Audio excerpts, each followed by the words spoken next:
Welcome to Grave Load. I'm Anthony, and here we are. Unity came out with the Unity plan pricing and packaging update. So, and the developers were very upset about this, and I can see why.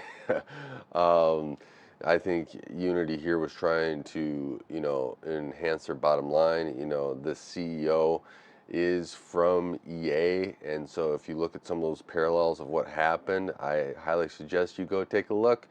You can understand certain things of why this direction did happen. Now, in saying all of that, right, this is one of those things where I think it seems like Unity did not go and talk to some developers first and say, does this sound like a good idea?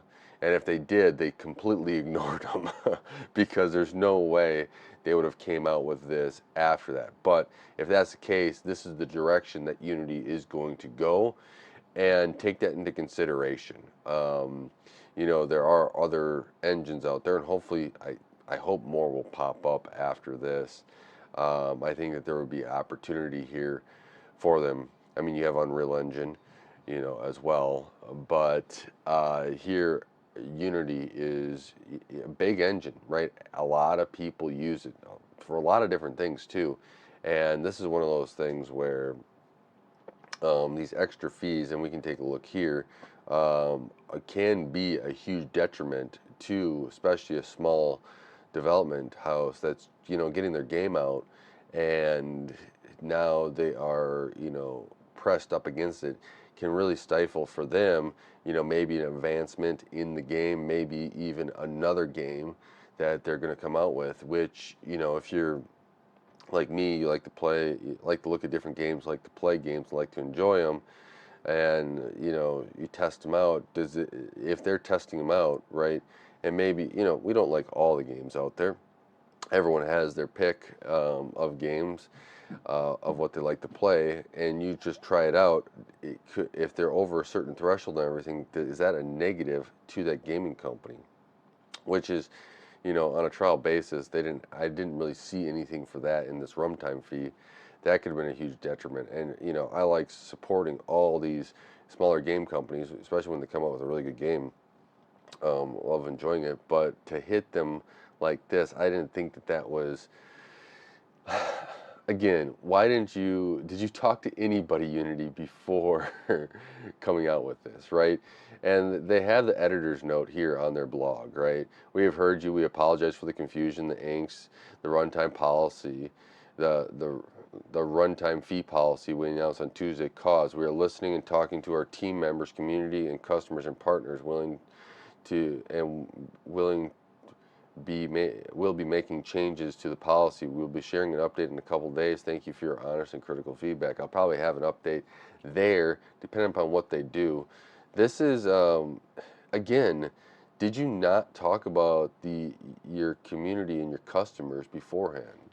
Usually, you know, if you're going to make a big sweeping change like this, you might put out feelers to your best customers, right? You have some customers you're probably working really closely with, and maybe even some smaller ones that are very good that you've been helping out. Those close customers, did you say, hey, we're thinking about these changes, does this sound like a good idea? And if they, I would be interesting if you did, because it doesn't seem like that, right? They were going to, January 1st, 2024, will be introducing a new Unity runtime fee that is based on game installs. We will also be adding cloud-based asset storage, Unity DevOps tools, and an AI runtime at no extra cost to the Unity subscription plans this November. Now, while, the cloud-based asset storage might be helpful, maybe this runtime fee is to kind of offset that.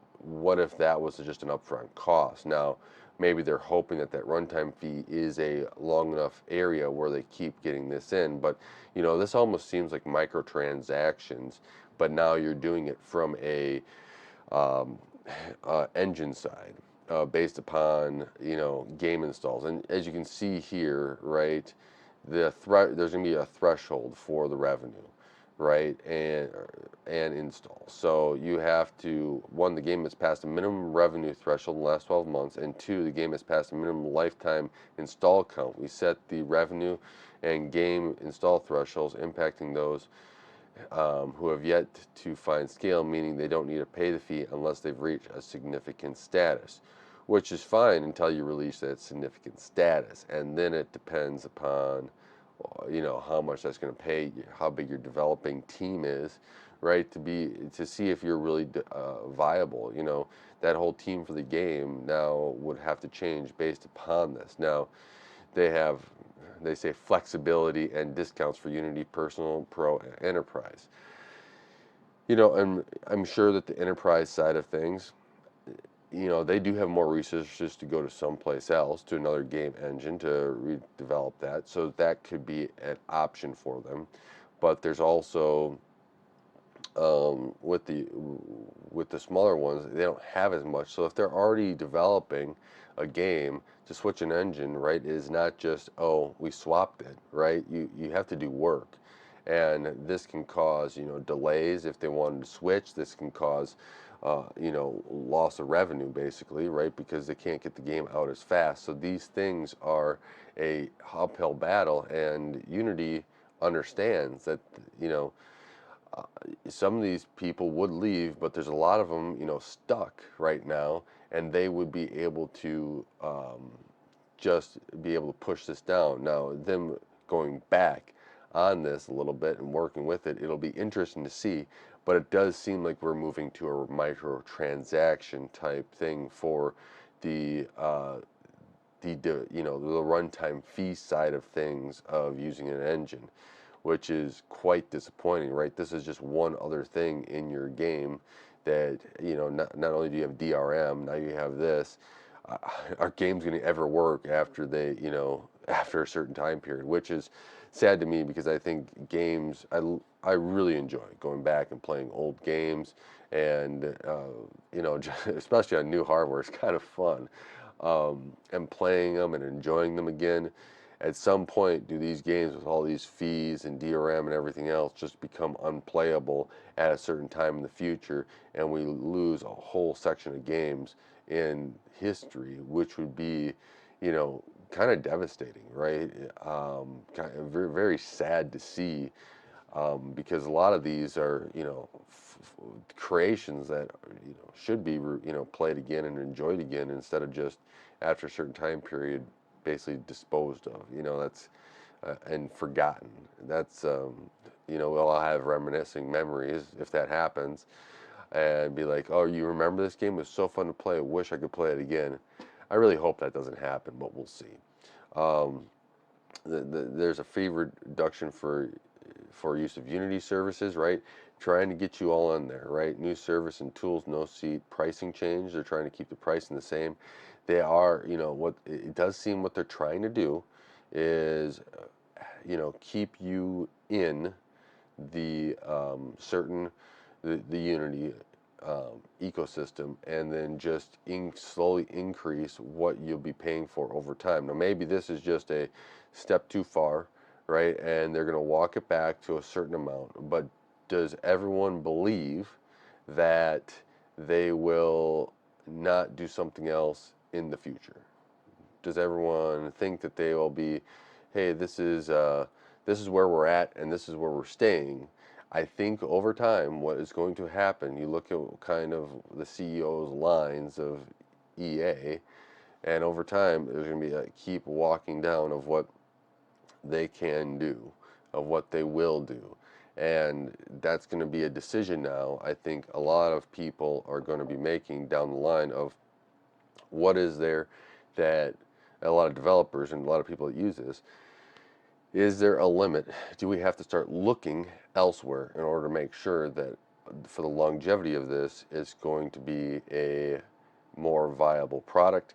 And is there better things elsewhere? Now, you know, to me, you never want to create that, right? And that's why, it's kind of like the slowly boiling frog. We're going to slowly move this to have more and more, fees and transaction, cost so that we gain more money, and hopefully that everyone sticks with it. Now, as these small development houses and people that use this realize, well, that our bottom lines are shrinking like crazy because we're paying everything to Unity, do we have to look elsewhere? And this may have been that kind of too big of a jump that got them to look at something else. You know, you do have Unreal Engine. Unreal Engine could just say, you know, what we're doing right now is we're going to have a pricing structure for you like this. You know, our plan is to keep doing this and not to look towards a different pricing model that others have done. I'm sure that that would put some developers at ease and start looking at that side of things. So um, it's you know, I get Unity wants to be making more money, but at some point when you cause a ruckus and you didn't actually go and, to me, you didn't go through and talk to all your, you know, people that are using this, or a good chunk of them, and get their feedback before you went out with this. It is more about the bottom line for you than it is about fostering that relationship with the customers that are using it for other customers to see what would be most viable so that you both are in a win-win situation and you just want to be in the winning situation. So let me know what your thoughts are on this. I do think that this is going to open up the door of people looking elsewhere even after they make adjustments, because I don't think that they're going to stop with the adjustments. I think that they kind of showed their hand here, and unless they come out with a guarantee somehow, are you still going to trust that guarantee? So let me know what your thoughts are in the comments below. I'll be interested to see that as well and to read those. But until next time, I want to say thank you so much for watching, supporting Gray Overlord, and helping this channel grow. I really appreciate it. Don't forget to like, share, subscribe, hit that bell notification. It really does help out the channel, and God bless.